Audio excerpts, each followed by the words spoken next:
Okay, so today we're going to put the manifolds onto the engine. This is um, going on to a 1977 MGB Roadster, um, and it has an 1800 cc 18V type engine on there.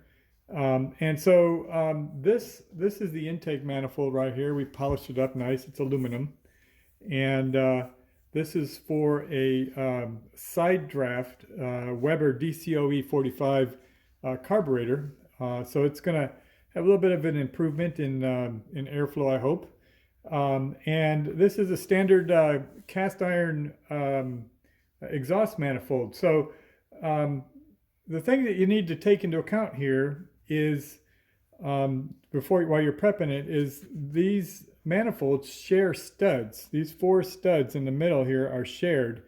And so if you put a different or an aftermarket intake manifold and you mix it with a cast iron manifold, or if you replace the cast iron manifold with custom exhaust headers or whatever it is that you do, make sure that this union right here, where these two pieces, or I'll show over here, where these two pieces meet, is equal in height. Sometimes these manifolds will have a little different gap right in here, and so what happens is that when you share these, they have like a little biscuit that goes right on there, right? And if it's not the same height, one will be higher than the other. I don't know if you can see with my hand in the way. One will be higher than the other, and so one of the manifolds will be tighter than the other, and you'll get things like a vacuum leak on the intake manifold or exhaust leaks on the exhaust manifold. The intake manifold in particular will greatly reduce your performance, and it'll give you some really erratic idling and high-end performance problems. You'll start to run lean on the high end because it'll start to suck air and it'll change your mixture. So anyway, that's the first thing. When you're looking at these and you're matching up your manifolds, make sure that you measure the this little tongue here, so that you can ensure that they're the same measurement. You don't actually have to physically measure it, but putting a caliper on there and then checking to make sure that it fits. That's really all you really need to do. Now these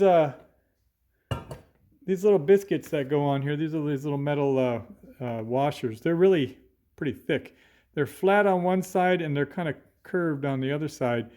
You want to put it so the flat side goes down. That's going to give you a good flat surface for putting some torque on there. The other advantage to this being rounded on the top up here is that when you put your lock washer and your nut on there, it gives you a little bit more space to fit the hardware on there. And technically, I suppose if you're just a little bit off on the height, it should be able to give you a little bit of a rock based on the the play in the bolt back and forth like this. So you might get just a little bit, and that's what this flat surface or this curved surface on the top is intended to do. In order to put these manifolds on, we're going to put this gasket on. This gasket, believe it or not, is available in just regular distribution. You don't have to go to Moss Motors or an MGB store. I bought this at AutoZone, and it was really cheap, and even came with free next day shipping. So don't always assume that everything has to go through the MG stores or the Moss Motors or Abington, whatever. You should always check and see if the parts are available. As a matter of fact, I initially found the part number for this on Amazon.com, but it was 10 days out for shipping. But when I checked that part number locally, I found that it was available locally, and it was free next day shipping. So make sure you check these parts. Sometimes they're available locally, and you'll find them real easy. Not a real expensive gasket. If you're thinking, oh, I'm going to make my own gasket, think again. If you can look really close on here, there's a metallic component to this gasket. It's a high temperature gasket. And obviously the exhaust is going to be coming out one side and the intake will be coming out the other. So anyway, there's the gasket that we're going to put on there. So let's go ahead and slide on over to the car and start laying these things in place. All right, so first things first, before I put this exhaust gasket or this exhaust manifold in there, when I was disassembling this car, we had to pull the exhaust studs out. One of these studs even had to be retapped.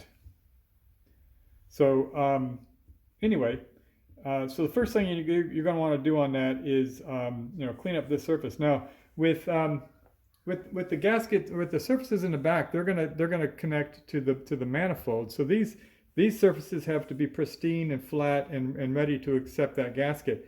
On the back side, it's not going to have a gasket. The downpipe is going to connect with this little donut, and you can see that this area right in here, this kind of beveled area, this is where this little donut is going to go. And so when the downpipe goes on here, there's a little bit of flex. You can see like that. Now they make a couple of different types of these. They make some of them that are kind of a asbestos gray kind of clay material with some metallic substructure in there.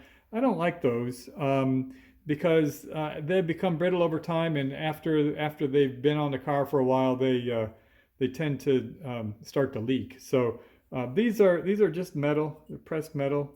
And once you get them in place, they will deform and they'll fit in, and everything will be copacetic.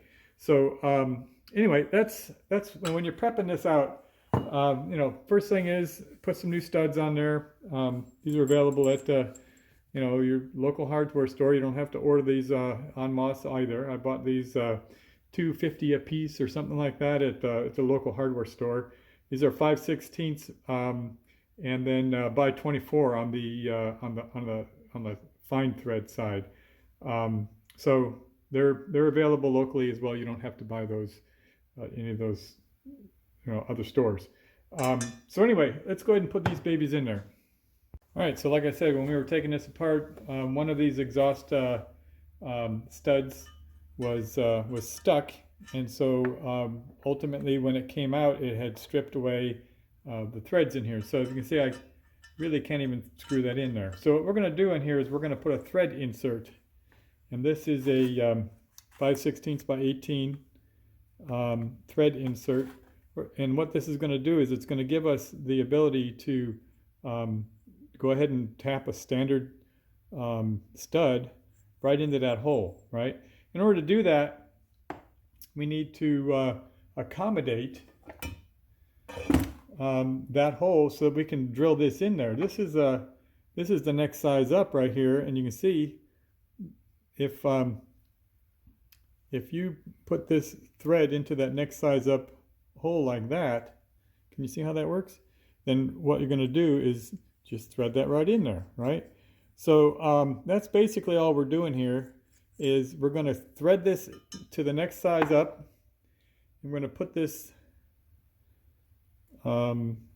fix a threaded insert in there with some Loctite, and then we're going to go ahead and put that in there. So it says on here that the recommended drill size is 21/64. The closest that I have to that is a 5/16. So what we're going to do is I'm going to drill it out to 5/16, and I'm going to be very careful when I run the 3/8 by 18 tap in there, so that I'll go slow, use some oil, make sure I back it out, because we're going to be cutting more than what this is really intended to use. So let's go ahead and run the drill through there and get a nice clean hole for that.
There you go.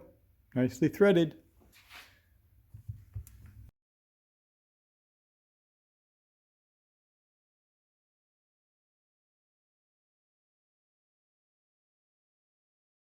All right, so before I get this, put these manifolds in here, I want to talk real quick about this gasket again. So these gaskets are punched out. You can see how they have kind of a concave side. There's a side that is kind of has an edge on it and a side that's kind of rounded. I totally recommend putting the edge side toward the flat surface of the head. If you put it the other way around, it's quite all right. I mean, it's symmetrical, so it's not an issue. But if you put it the other way around, the sealing surfaces on the manifolds don't touch all the different areas. So I think it's better to put it against the flat surface of the head so that you know, it has more contact with that edge. So anyway, that's just kind of an observation and a suggestion. Take it for what it's worth. Let's go ahead and drop these manifolds in. There you go, manifolds installed. Now the thing you want to check, like I said earlier, make sure that this line is lined up. If you have one higher than the other, you're not going to get a good even distribution of pressure on these nuts. So looking pretty good right now. This is installation of the manifolds on a 1977 MGB. Have any questions, comments? Like to make some suggestions about things I should do differently? Please leave comments and I'll address them later. But please do subscribe so you can see when I next video I'm going to do is the exhaust system. So once we get the exhaust in there, that'll be another good video to watch. All right, so there you go. Cheers.